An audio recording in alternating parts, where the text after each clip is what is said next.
Hey guys, this is What If here. I just want to make this video to kind of get my 2 cents out there, because really the only people that have really talked about this game and actually gave a unfiltered opinion is Real Radman, Kamikaze Games, and David Land, I guess. I just want to get my thoughts on it, because this game, for the console version at least, it's like dealing with a fucking cold. It's terrible. It's horrible. I have a list here. Now the whole thing of this game being worse than Untitled, I would say they're almost half right. It's better than 2011. It's better than 14 and 15. Inside Line is the only one I can kind of make an argument that it's better than this. Heat Evolution is definitely better than 14, 15, and 2011 overall kind of thing. But this game 100% is way better than 2011. Definitely way better. But it's not saying much. It's this game. I want to start off with at least career mode. When you do career mode and stuff, we'll get the positives out of the way first. The character customization, there's actually a lot more to it than what I thought. You just click, you scroll down, there's a little bit more to it. There's not a whole lot, but there is a decent amount there that kind of shows, okay, these guys put time into it. There's, again, I wish there would be like a thing, like on the menu, you could, move up or down to show that there's more. There's really, not, like, it's kind of like secretive, weirdly enough. I just kind of found it by just randomly going down. I thought I didn't even know there was more. I just scrolled down and just found more. So I was surprised with that. So that's kind of cool. But right away when you do career mode, you can't even create your own driver name. Like, you don't even have an option for it. It just doesn't exist. Which, already, right out of the bat, if you want to get immersed into this world, or even feel like you are the driver, you can't. You can't even do that. Right off the bat, you can't even choose your own driver name. It's just your gamer tag. That's it. No ifs, ands, or buts unless you change your gamer tag to your actual fucking name. But yeah, that's dumb on its own. There's only 4 car number options you can pick from. It's from the 8, 28, 36, and then all the way to 99. This is already an issue on itself because it doesn't give you much variety on what cars to even pick from. The fact there's only 4 is so limiting. It's pitiful. I don't know why.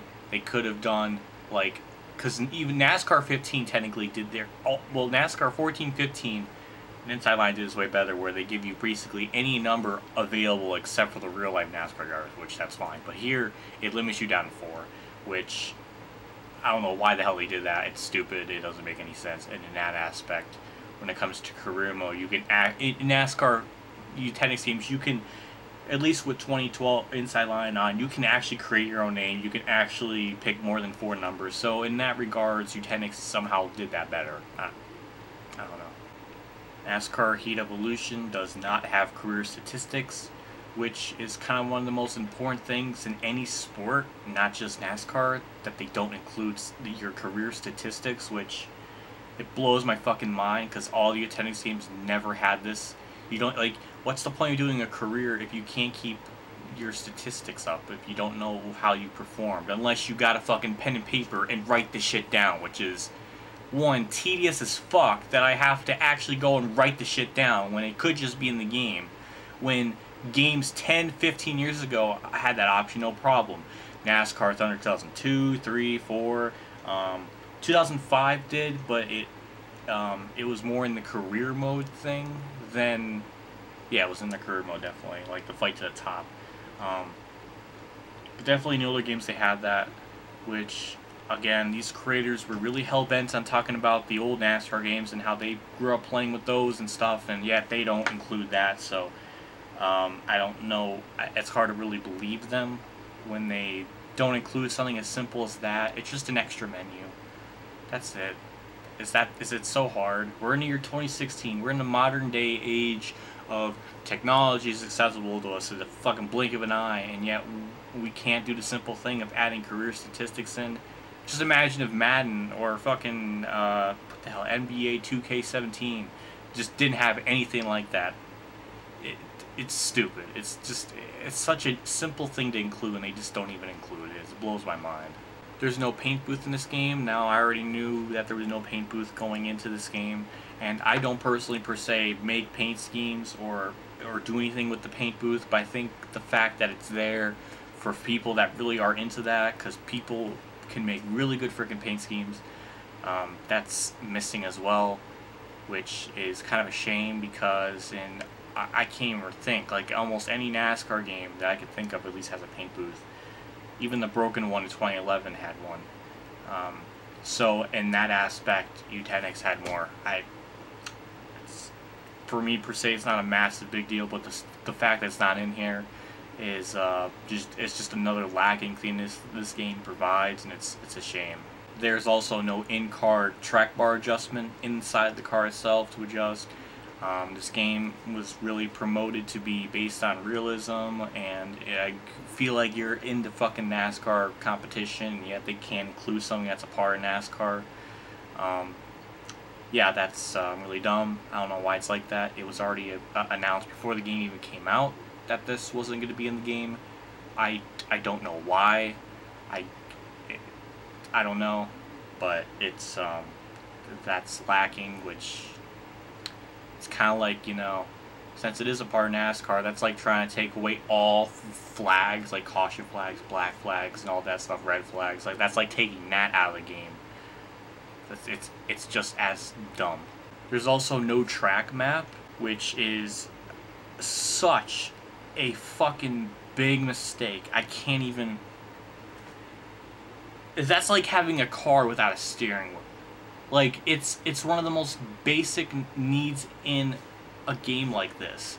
Untitled games had track maps, at the very least. And the fact that this game doesn't have it is sad. And also, it's a big fucking issue because you don't know, one, who the leader is. You don't have anything. You don't have any idea who the leaders are, or who's battling for the lead. It's embarrassing. That's one of the most basic things to include in this game, and they just don't do it. NASCAR 09, 8, 7, 6, 5, 4, 3, 2, 1, 0, 9, 8, 7, 6, 5, 4, 3, 2, 1.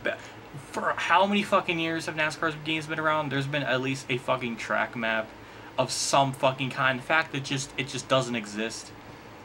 You get like a little leaderboard that shows like 3 or 4 positions up ahead of you, but that's it. But that still doesn't really tell you where the whole fucking field is around the track. It's one of the, like I said, it's one of the most basic things to include, and it's just not there, which is another thing that's lacking in this game. Also, this isn't really like a major problem, but there's only like 3 camera angles. You just got the chase cam, where you just see the entire car. You got the cockpit, and then you got the hood. 3 options. Even in the Untitled games, there was more than that.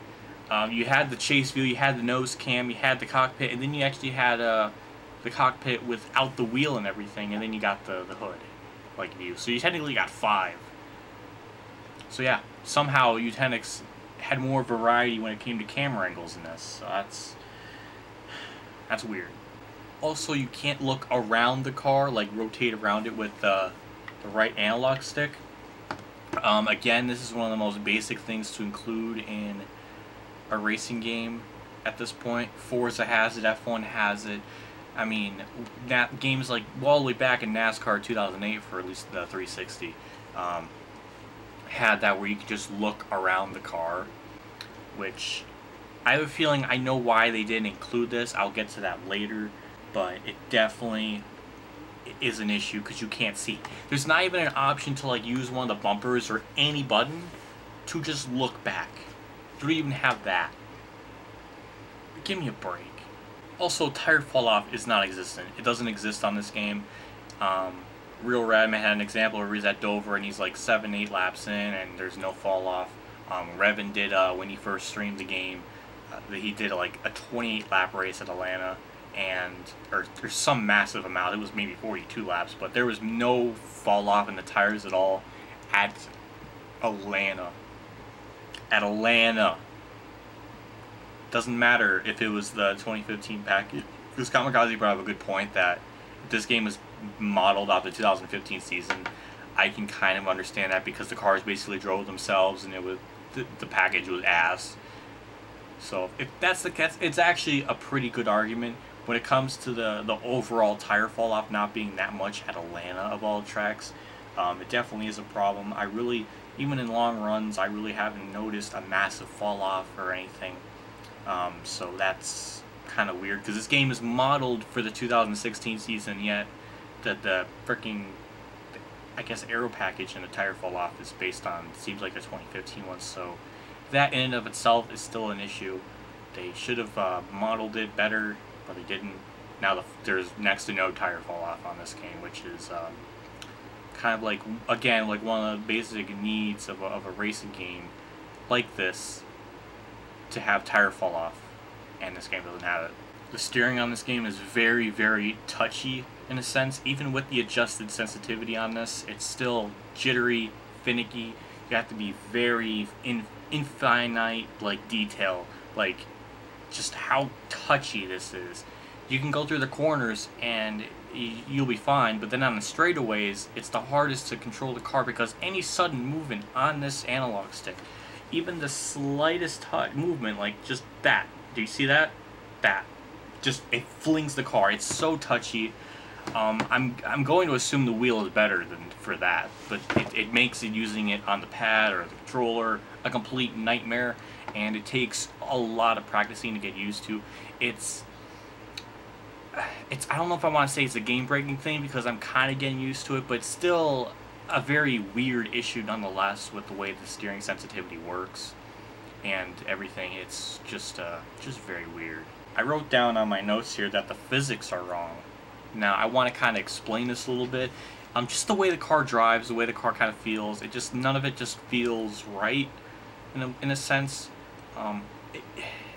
Like short tracks and everything are a broken ass mess, like Martinsville, Bristol, I would say Richmond, where Richmond's all okay, New Hampshire. They have this very weird issue where, well, mainly it's Bristol and Martinsville essentially, where you brake and then you get on the gas and the car doesn't wheel spin. It corrects itself. You can actually get the car sideways to a certain point and then it'll kind of correct itself. And it always feels like the car is constantly fighting with you. Not in this sense of it being like in a good manner. It's just like you can't drive the car the way you really want to. No matter how hard you want to drive the car will kind of drive itself the way it's very odd. It's very weird. Physics-wise, there's very weird things where you're ahead of the AI car. Like, this is you, and the AI car is like right to your right corner panel. They will touch that, and your car will spin to the left. I don't even know what the fuck that even is. I don't know how many issues I had where it's just you touch the side of their car, and then you will go flying. And also that brings up another issue, these cars being bricks at times. You can't do two-car tangos in this game. You can't give the classic bump and run. These AI cars, essentially, though they don't race around each other like rails, but they feel like a brick wall because they just don't move. You can try spinning them out and everything, and it's the classic case of, you can do so much shit to them and nothing will happen, but if they do something to you, you're gone. It's kind of cheating. It just feels very unfair to have that kind of like that. If it's so easy for me to spin out, it should be the same for them. Sometimes it's like that where you can get into them like a little bit and then they'll spin, but if you're hitting them like from the back bumper and stuff, there's nothing. You can do two-car tangos around any track if you want because they don't mess up. I don't really have this in my notes, but I just also wanted to mention while I'm recording this that even like restrictor plates and stuff, for some reason the leader will pull away all by himself, which doesn't make any sense in any realm of realistic possibility. Now I know the whole thing of, oh, let's compare the fucking games to or our expectations are so fucking high. We want a goddamn legitimate sim on a console. I was not expecting that. I just wanted to have a good fucking fun time. Like that's all I really wanted. But the fact that one AI car could just pull away from the field like that at a restrictor plate track, something's not right. Doesn't matter, right? Think of any restrictor plate race in the past 10 to 15 years, except for the 2006 Busch race, where Junior pulled away all by himself. That's just one instance compared to 32 to 40 restrictor plate races in the past decade plus. The leader just does not pull away to a second lead and just tra-la-la to another land. It's dumb. There's no need for it. And also doesn't really help when you can't really bump draft. You're kind of stuck with where you're at. You really can't push anybody to the front or even tandem draft for just a tiny bit, because they don't go anywhere. They just stay where they are. So that's another issue in and of itself. So if you're kind of broken away from the pack, or there's two different packs and you're in that second pack, good luck trying to get to the first pack, because you're not going to be able to two-card tango. Like, stuff like that it sucks. Apparently this game was made in about 18 months, so that's about a year and a half. I just don't see it with this game. I don't know why it doesn't feel like it took them a year and a half, considering how things are thrown together. There's really random continuity issues, which I'll get to later. There's really odd things like that. It doesn't make any sense.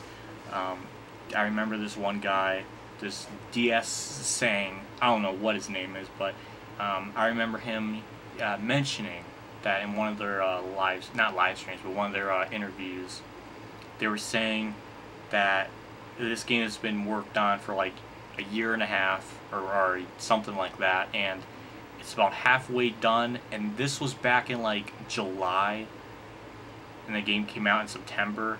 So I don't know how the game could be halfway done in July and then be completely finished another 2 months. So unless that's Dusenberry's inadvertent like mentioning that this game was not even half complete or barely half done by the time it was released, or I don't know what, but this game definitely does not feel like it took a year and a half, considering how everything's all put together in this game. It's a big fucking mess. This game's gigabyte size is not very big. It's only 8 gigabytes in space. The Forza Horizon 3 demo, from what I've heard, is 18 gigs on its own. The demo on its own is that much. So this game, content-wise, there's not that much in here right out of the bat. Like, again, I just got the Xbox One, like, not even a month ago, so I don't really know that 8 gigs was apparently a small size, so I didn't know that, but now I do, and I'm just like, yeah, that's kind of sad, but it just kind of shows before you even purchase it that this game does not have a lot of content in it right out of the bat, just looking at the file size.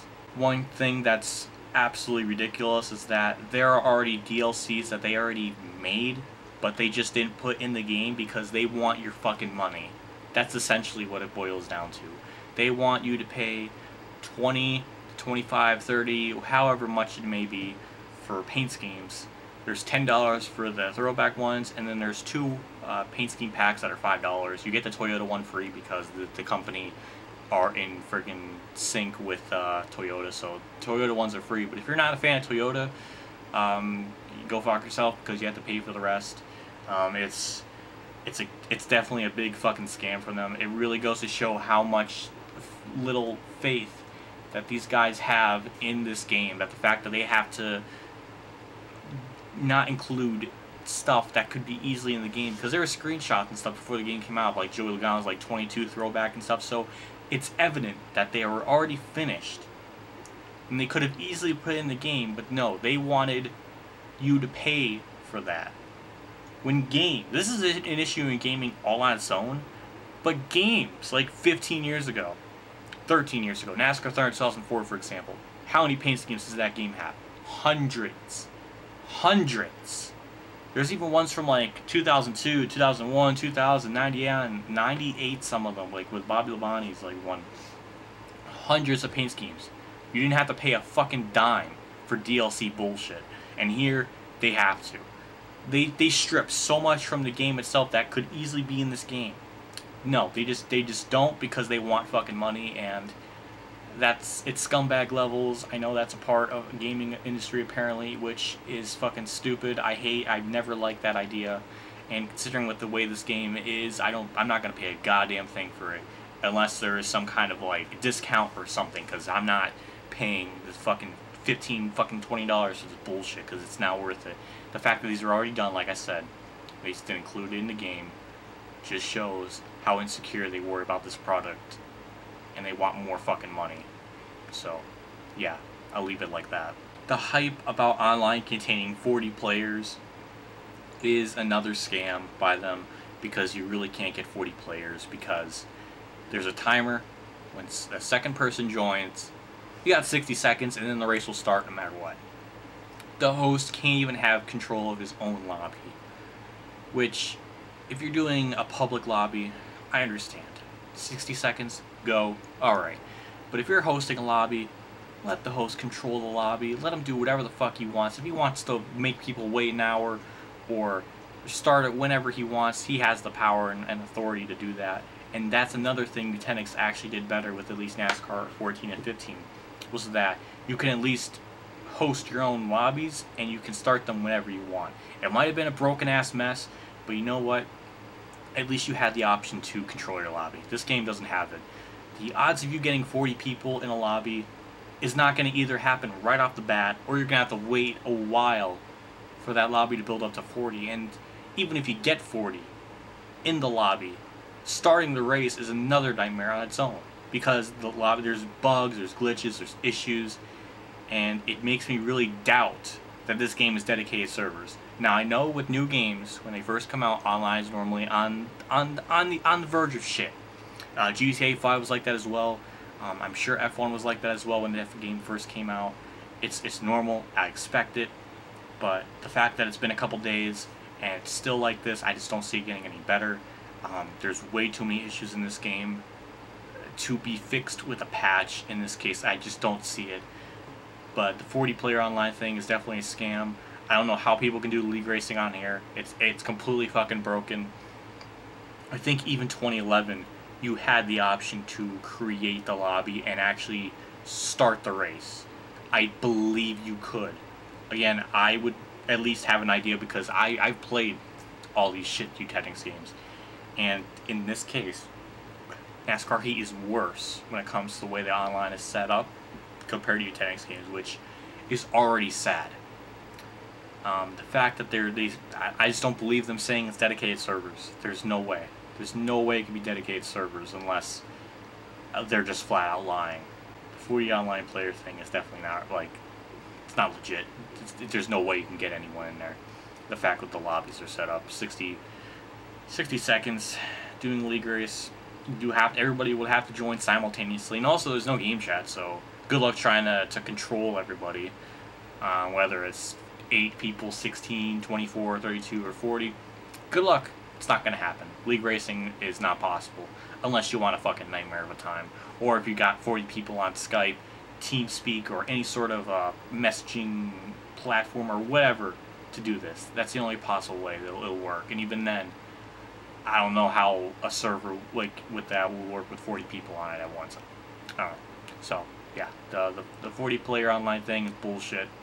It's a complete straight up lie, and it's a broken ass mess just like the Nutanix games. But somehow Nutanix actually managed to make a better online than this. Well, I don't even know. Also, there's constant frame rate drops in this game all the time. All the time. It's mind-boggling how a game that can be ran in 30 frames per second on the console can have so many frame rate issues. For simple wrecks, there's frame rate drops. There'll be smoke, frame rate goes from 30 to 10. There'll be transitions from like the race results to the points. It'll kind of like bug out. You hit the finish line, it jitters. There's like a weird thing. When there's transitions from pre-race stuff, there's like a white flash that comes up on the screen like a line. I don't know who the fuck tested this. This feels like a fan-made kind of thing with how many issues. This is like on the reigns of 2011. 2011 had the same kind of issues where simple things as just starting the race, there will be some weird little like technical glitch or bug where the frames will completely drop, or there'll be skipping frames or weird things like that when it comes to simple transitions, and this game kind of has that. It makes it a fucking nightmare at times. I was talking to Kamikaze Games, and he told me that there's no frame rate drops in the Steam version, so that on its own, right out of the bat, that already sounds like a better game. So yeah, definitely, it's for sure the console version. It's not the Steam or anything. It's just the consoles. They're for a system like this that can handle 60 frames, or it's such a more powerful system on its own. In fact, that this game can't even hold it. Is sad. It's completely pathetic how this game is. The way this, like, this feels like a mobile game at times. Like the way this just acts, it's such a joke. Also, this isn't really like a super massive complaint, but the pre-race intros, there's not a whole lot to them. In fact, they might be even less than what the Untitled Games gave us in terms of length. It's definitely not impressive at all. It just has Rick Allen talking, which even in Untitled Games they had Darrell Waltrip and Mike Joy. I mean, they at least had those two. They actually had two people. No, it's just Rick Allen talking for maybe 30 seconds about the race, and that's maybe it. For whatever reason, there's very odd continuity issues, because when you look at the pre-race stuff, the ride heights are higher up than what they were before, so that means that they recorded this before all that issue was coming about, and they didn't even take the time to fix that. And also with the pre-race intro, it still has the old Kentucky layout, like the one that's not paved, and then when you go to the race, it's paved. So there's simple continuity issues for that. Like that's like, it's just stupid stuff like that could be easily just fixed, and they just don't. It's dumb.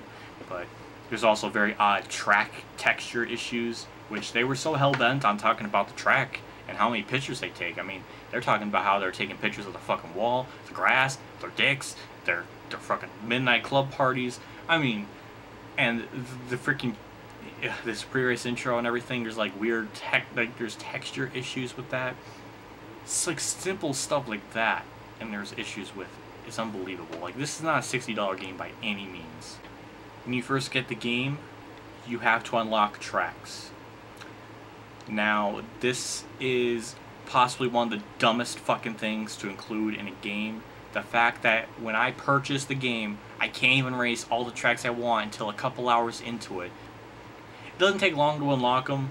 It takes maybe 2 hours if you play at least the track once on like 4 or 7% difficulty, or 7 race length. But still, the fact that you have to unlock them, no matter how long you have to wait or how short it is, it's stupid. There's no need for it. Get them the fuck out of here. It's dumb. There's no need for that kind of crap. It's absolutely not needed. Also, the cautions sometimes don't work. Like, you can have all the flags on, and for whatever reason, you can spin, and there won't be a caution. Then sometimes there will be. And I know this is an issue with NASCAR about their cautions being inconsistent. But when there's a big fucking wreck, and there's carnage on the actual racing surface, and there's no caution, it's very inconsistent a lot of the times. I don't know what the hell the deal is with that, but when the cautions do come up, you don't even, like, it's so weird. You don't even get to see any pit road animations. It just asks you if you want to pit or not, and it shows the people that are pitting. Apparently your driver or crew chief are psychic, and they know exactly who's pitting, because it'll show that who are going down pit road. So you I don't know, it's weird. And then you can skip it, and you'll just go right back to the race. It's weird. I don't know, but definitely the inconsistent cautions is another issue, and that's about it.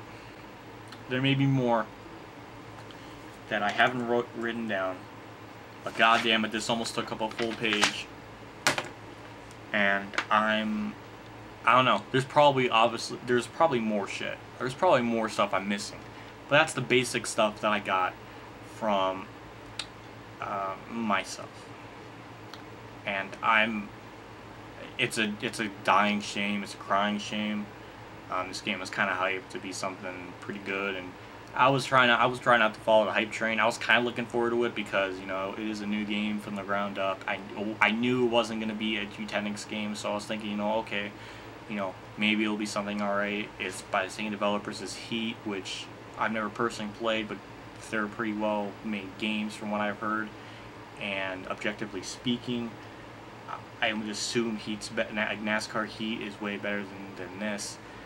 The car engines and sounds are recycled, which that on its own is an issue. Like, there's no need for them.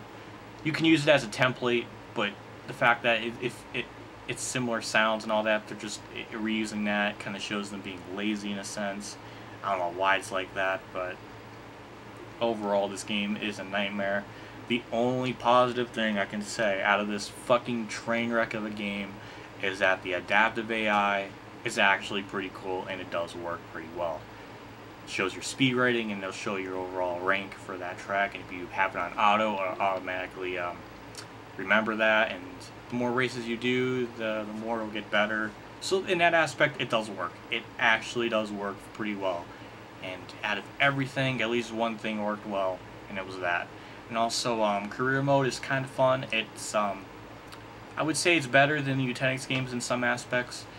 I would say the AI definitely way more better. The competitiveness of your car is okay, but not shit. So I can at least say that. I mean, you can have it on very hard, but the game will kind of adjust to your difficulty and stuff, so it kind of makes it a little bit more of an enjoyable experience doing career mode, because you're not just in last the entire time. Like, NASCAR Thunder is harsh.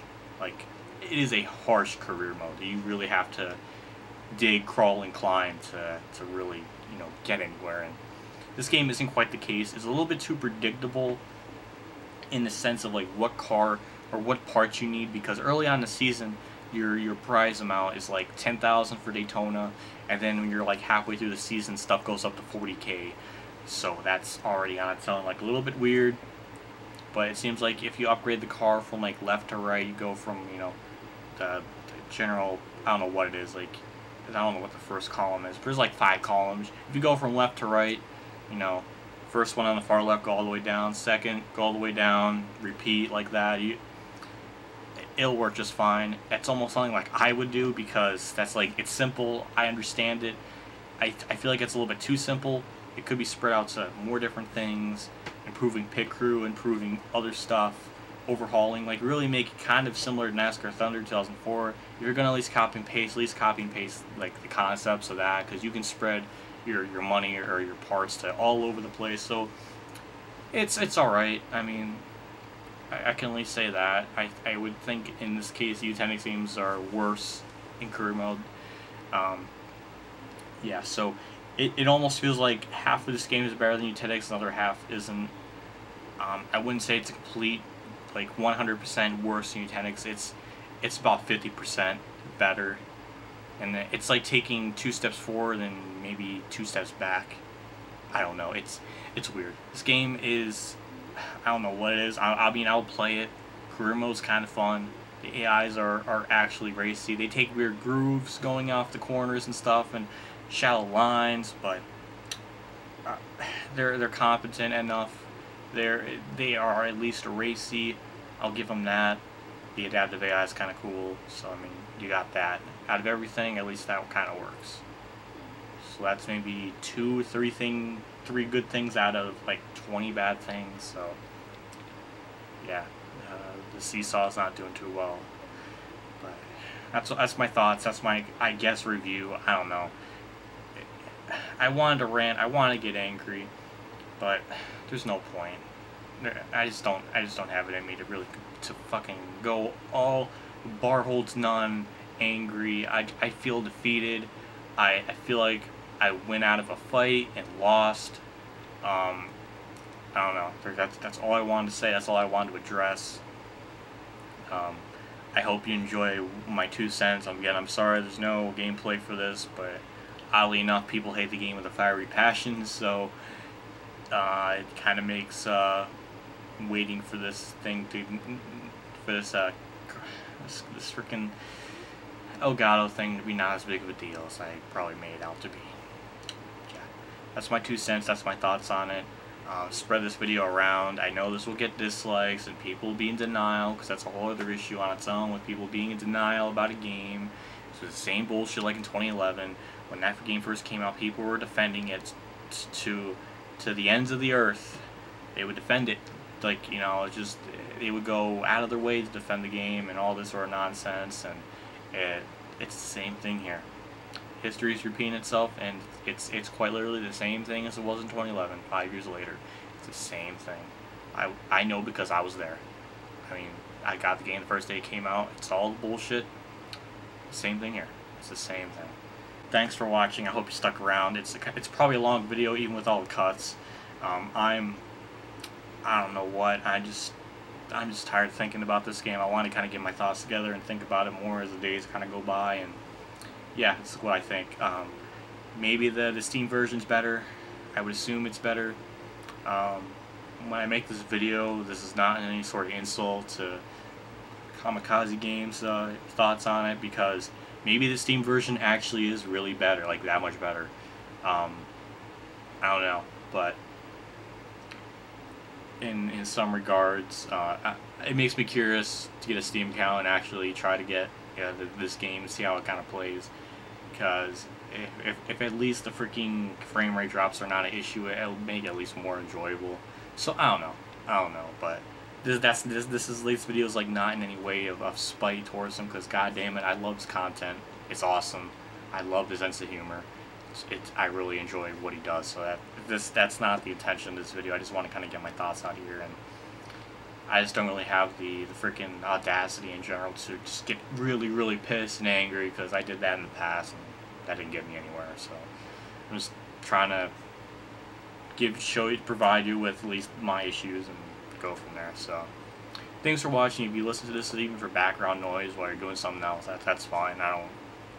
Who don't want to look at my ugly mug? But that's all I wanted to say. That's all I wanted to address. That's really all I have to say this time. Thanks for watching. I'll see you all later. And as always, have a good day, everyone.